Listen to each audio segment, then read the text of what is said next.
Are those direct burials that are going in, or they're going to be excavated and how are we putting in the new 2-inch lines?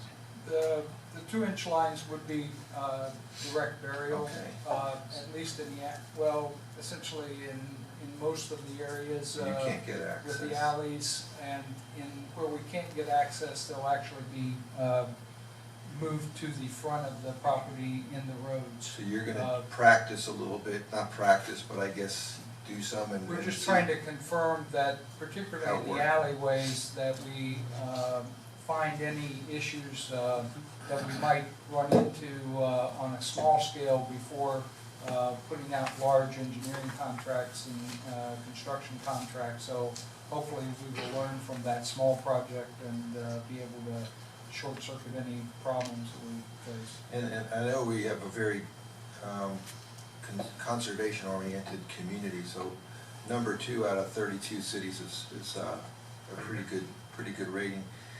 Who was the lowest consumptive user in there? Do you remember? I think it might have been, Palm Springs? I think it was Palm Springs. Palm Springs, and what's their size of their? What's that size here? What's the size of that city? Well, yeah, I think the city is a little smaller Yeah. and the utility is somewhat similar size. Okay, because that's pretty good.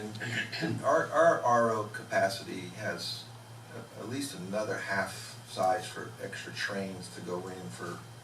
I mean, we're sitting pretty good in terms of not having to really worry about getting fresh water for our community for a while. The way things are sitting right now, you're having a blend between the wells we are using versus RO. Yes, sir, as we're using roughly a 50-50 50. blend now, and the RO plant is currently 4.5 million gallons a day. It has the capacity to easily go to at least 10 million gallons a day and potentially more than that. So we don't have to worry like some of our neighbors to the north or so about whether we've got available water or not. I know we talk about costs of water and all, but security of our water supply and safety of our water supply and the quality of it is I think also very valuable to us. So we keep talking about cost and price, but value. Security is also important. And this also doesn't incorporate any of the potential revenues that may come from expanding out to other service areas, right? That's correct. That's right. So, but that's still the potential for us to seek if we wanted to look at some, some other way to boost up and make up for some of this and not put it on the backs of our residents, right? It's kind of a dilution Yes. solution. That's why we talked about that expansion plan, that would be part of the planning process in the next year. Okay. Thank you, Mayor. Thank you very much. Commissioner Marson? Yeah, a few things. I too have some concerns on the transfer of 3 and hiring of 2. I think I'd be a little bit more comfortable if I see a job description. I'm sure that you've created that or you're working on that. Maybe, in a backup form that we can actually see so we can, analyze and see exactly. I know it's a new department but if we can kind of see where you came from and where you're going to. Sure. No, we Who's can doing definitely that provide job that. now? Yes. You've got 13 people in your department, who's actually doing that and try to create the need, so to speak. No, I can answer that. I'll look at the answer to that. You Yeah, want no. me to answer? The policies and procedures, I'm very happy that you're moving forward with that. That was one of my biggest pet peeves when I came on 2.5 years ago, and I'm happy that certain departments are getting there, and I look forward to other departments actually creating the policies and procedures. Your goals for 15, I'm concerned that half of your goals have to do with 2020. I would hope that you're planning for 2020, but if 2020 doesn't happen the end of August, I would hope that we see another goals sheet for September, trying to move us forward if 2020 does not, if the voters do not pass that. That's all I have at the moment. Larry, to that point, what happens to the roadway projects in the areas where our budgets are in place for for new water lines, say, or sewer lines. But we don't have the additional dollars of the bond. What happens to the road projects on top of the projects that you have to do? Do you just go in and burrow down to that place, or, I mean, how do you just patch when you're done? How does that work? When you put new Mayor, pipes? I mean, I think this goes back to when we did the neighborhood meetings. There was a lot of question about what is the Plan B, and the answer was basically there isn't a Plan B. Is that if we're not successful with the Lake Worth 2020, then we will have to essentially reevaluate the ability to do some of these water main projects, even though we have funding, and we'll talk more about that, Mr. Burton, as we get into the rates, we'll talk about that, but the priority would be, may shift to other projects, and, some of these that are very critical would probably get done where we would just patch the road and install the water line. Other projects may just be delayed, and we would use the funds, reallocate the funds basically to other more critical, to other projects, such as the 2-inch water lines as an example. So, we'll talk a little bit as we get into the rate analysis as far as what the impact of that is as we go forward. Thank you. And then did you have something? No, I was just gonna say, in summary, we would do the utility work. Right. The road work and the above ground would be addressed in the same way, would be Okay. patched. Also, just to reiterate too, the local sewer increase, when you looked at everything else went down and the sewer increase, remembering that presentation that we had on ECR with the new facility, the palletizer and all that, is that all part of the same? Yes. Okay, Yes. so that project is not in our control, that we're being charged additional for that, and that's the increase? Yeah, Has to the do with that. projected increase for ECR for their flow charges that we received was 34% increase. So, And that's just on the That- 25 that they borrowed, but they're gonna go up and borrow probably a total of 80 million to finish the project. So all that's gonna be coming down the pipe. Right. I just want people to understand that that's not It's a direct. pass-through. It's a pass-through, exactly. Again, too, what Commissioner Amoroso, and I think Commissioner Zerdi also mentioned too, is selling our water, looking at the possibility. What reality, I mean, what time frame truly could that be initiated? I mean, I know there's a lot of groundwork that has to happen before you do that. yeah, Mayor, I don't know that I have an answer for that. I'll be able to answer that hopefully better next year in terms of after we go through that planning process and look at what some of both the, what the opportunities are. And then we can hopefully lay out a more straightforward plan. Okay. I volunteer to be one of your salespeople. You already are. So. Okay. Commissioner McBoyd? Just a couple little things. For anybody who happens to be listening in great detail, ECR, I forget what the E is, Eastern It's maybe? East Central Regional. Right, we do not have our own sewage treatment plant. We ship to the East Central Regional Plant, and as has been mentioned, there are capital costs going up.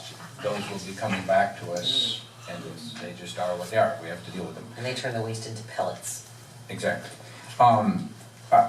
In general, I think I would like to go on record as supporting your request for the capital project manager and accountant. I completely follow the concept that as we have projects, and I don't know quite how to address Commissioner Maxwell's sensible question, well, is this a short-term need or is it a longer term?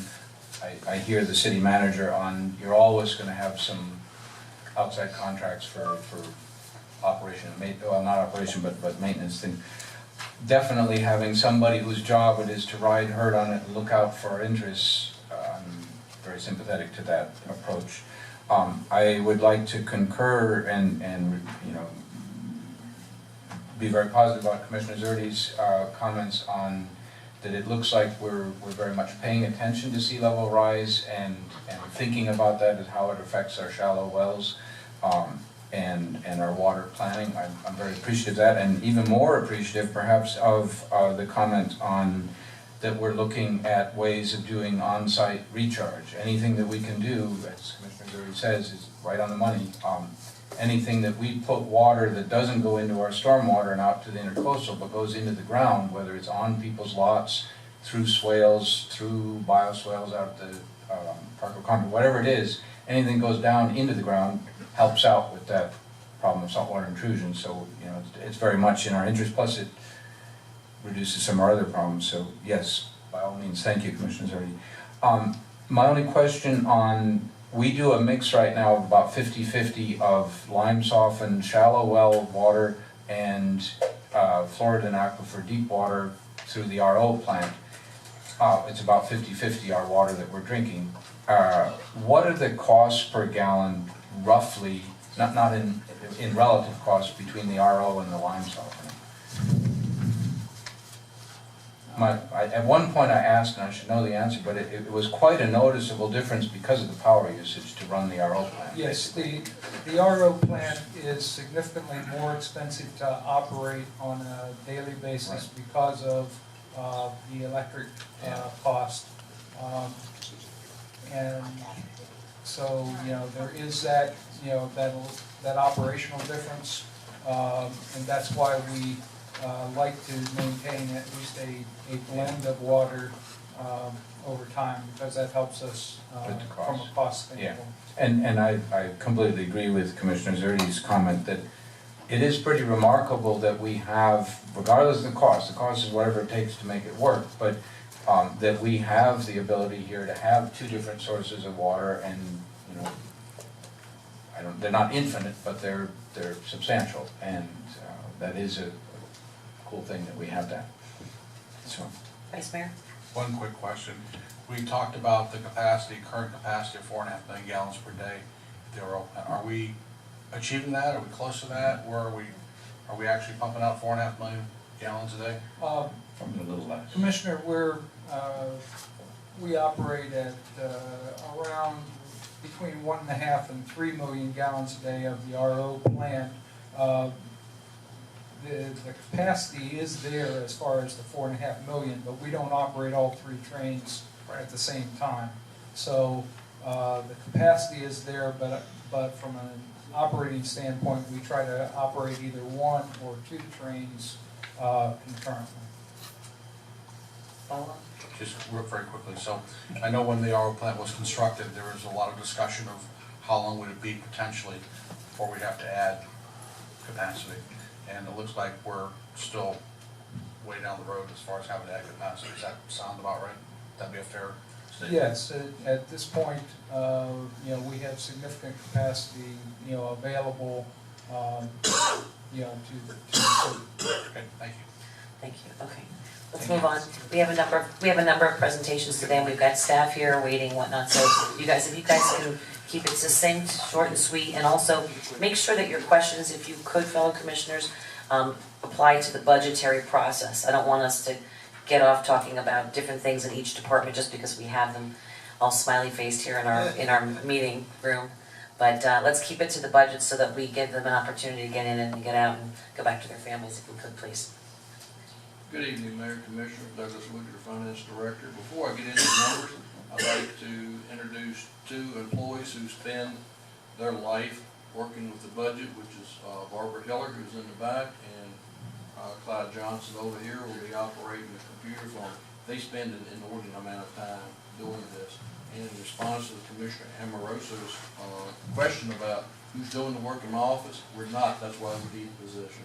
We cannot do their budget plus everything else that we do. And Larry is the one that does all the administrative work today, and he and Monica back there is the one that does a lot of work. She's an engineer, so she's got multi-talented lady.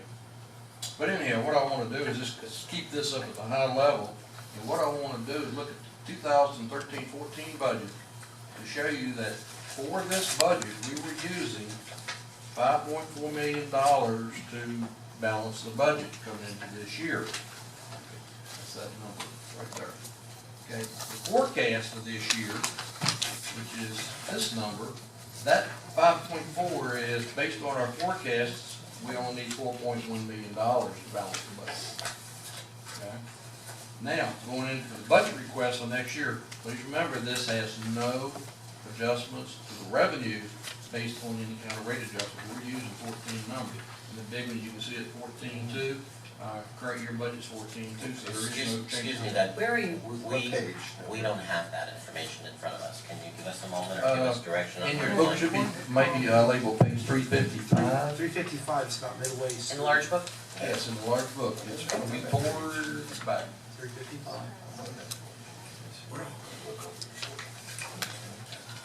Total source of funds. Is it Old fashioned cookie. Okay, well, we got a lot in front of us. It'll be behind the tab that says water fund.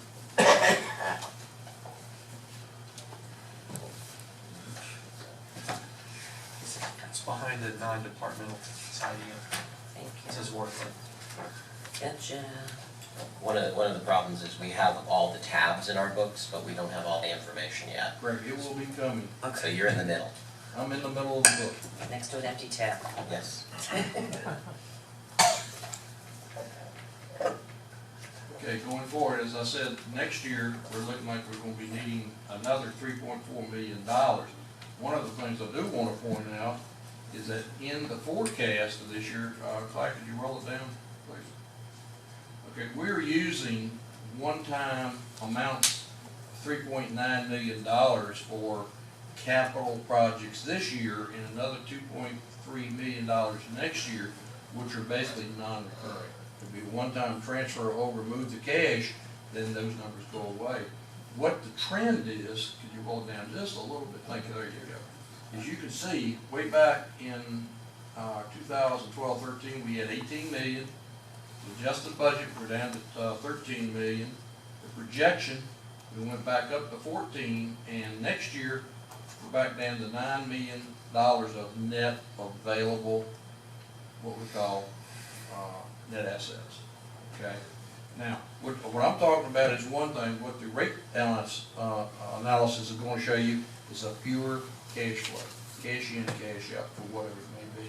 My numbers have a lot of other things in it that are not cash, such as depreciation. Any questions on the water fund? Go to, if you will, the local sewer. 393? Mine's 398. Okay, 398. Bingo.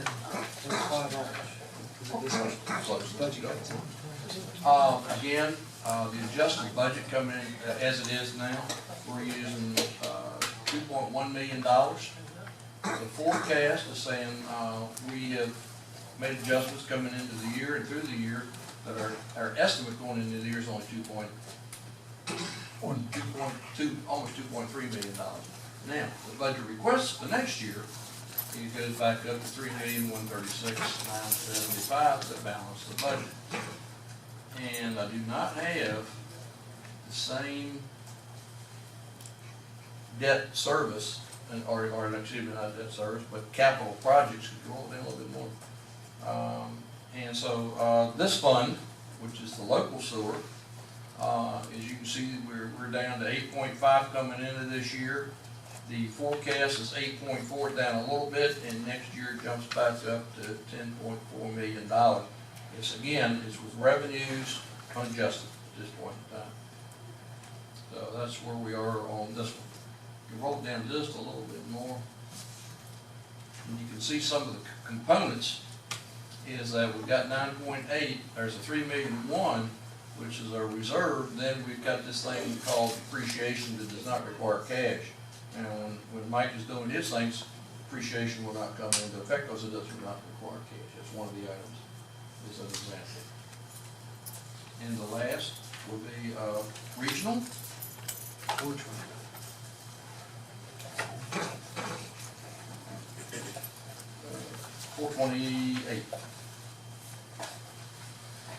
regional is a little bit different, as y'all well know. Coming in, for this year, we're using $1,400,000, fund balance. The forecast is up to $1,600,000, for this year. And the budget request for next year is dropping down to $771,109. Again, there's very little, there's only $280,000, 710 this year, $280,000 next year for capital for the regional. Roll it down just a little bit. Okay. We have a little bit of keep going. A little bit more. We have a problem in the regional sewer. The problem is right there. We have no net assets for next year as the budget stands. Rate increases, I believe there's a 14%, it's not in these numbers yet that I'm aware of. So, that's gonna go away, but as of today, that's where we are. We're $21,000 in a negative position. So, like I said, early numbers, still lots of numbers to crunch and revenues to consider. If no questions, then I'll ask Mike to do his thing. Please, thank you.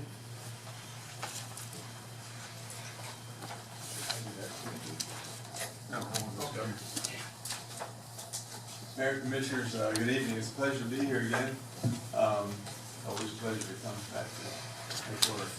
I have a presentation that I want to go through, and just to elaborate a little bit on what Doug said about the difference between accrual accounting and cash accounting. When he was talking about his accrual accounting, that looks at your book from an audit standpoint. But on a going forward standpoint, what we need to be concerned about is your cash flow and your sustainability going forward from a cash standpoint. What he mentioned is depreciation, the cash basis, we look at principal payments on debt is kind of a surrogate for the depreciation, so. Could I trouble you to raise the microphone a little bit more directional towards you? Yeah, that's good. Okay, I'm sorry. No Yeah, problem. great. Thank you. Okay, is that better? Yeah.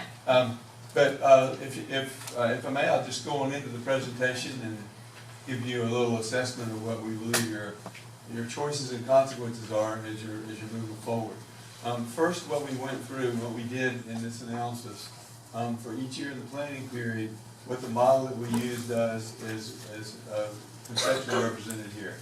There's a number of inputs which include historical financial data, economic assumptions in terms of interest rates and escalation rates, capital and operating plans that are provided to us by your staff, policy considerations such as minimum levels of cash reserves that you want to keep on hand and not spend below, and regulatory requirements that typically find their way in through the capital program and or your operations costs because of needing to have operators with certain qualifications so many hours a day. So regulatory requirements do affect your costs. That goes into our interactive modeling process. We call our model our FAMS Excel model. It's a dynamic process. We held workshops with your staff to go through nailing down what your different choices and consequences of those choices would be. Out of it really comes a master plan, a financial master plan that includes projections of revenues, projections of your operating costs, your borrowing requirements. It identifies when and if you need to borrow money to fund your capital program, the rate revenue adjustments that will be necessary each year to be sustainable, and the impact upon your customers. So that's kind of what we've gone through here. And the output of that, we'll go through on the water fund and the sewer fund. What you have up here, and this will begin to make sense in a minute. I can get to, where's the button for the, oh, there it is. Okay.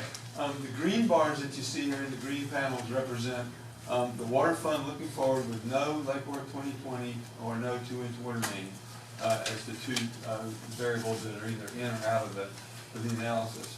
And what you're seeing here is the rate plan that's necessary. And quite frankly, I'm so far away, I can't, what does that say? 1.5. It's 1.5% rate increase that's necessary each year in this plan for you to be sustainable under this setup. Yes, sir. Just for clarification, Commissioner McCoy? the legend for blue bars and green bars, if I'm reading it right, says the same thing. It is the same thing right now. And as we go through this, we're going to change the top blue and the green's going to stay the same. And you'll be able to see what happens when you bring the 2020 plan in, when you bring the 2-inch main in, or when you bring them both in. That's what I'm going to show you. This is your base case. This is a baseline case, you're exactly right. And what you see here, the two key graphs in this, quite frankly, are this graph, which is your operating fund, which shows the beginning balance and it shows how it varies from year to year. And this is cash in and cash out. And so the cash in line needs to, over time, be higher than the cash out line. If it's not, and you have adequate reserves before you get to that black line is the spend down limit, which in this case is at 4 months of O&M expense, an amount equal to 4 months of O&M expense. So you can accept the cash out for small periods of time being greater than cash in if you have this buffer to accommodate it, and if it doesn't just drive this whole reserve fund balance down below your minimum levels and sometimes below zero. We do occasionally see systems, we see it quite a bit with the general fund model we look at now where cash out's above cash in, and but so that's not a sustainable position, and we want to be sure that you have a sustainable position going forward. So, these are the two things that show you right here is what's in or out of this plan. There's the 2020 and the 2-inch water main are not in the plan. And this is the rate plan that's necessary to be sustained. Now, the green bars are staying the same, and I'm only showing you what changed up top. It includes the Leavenworth 2020 plan. And as you can see, the level of rate increase is higher. That 4%, is that what it is? It's 4% a year now that's necessary. This is another important graph. There's no borrowing required.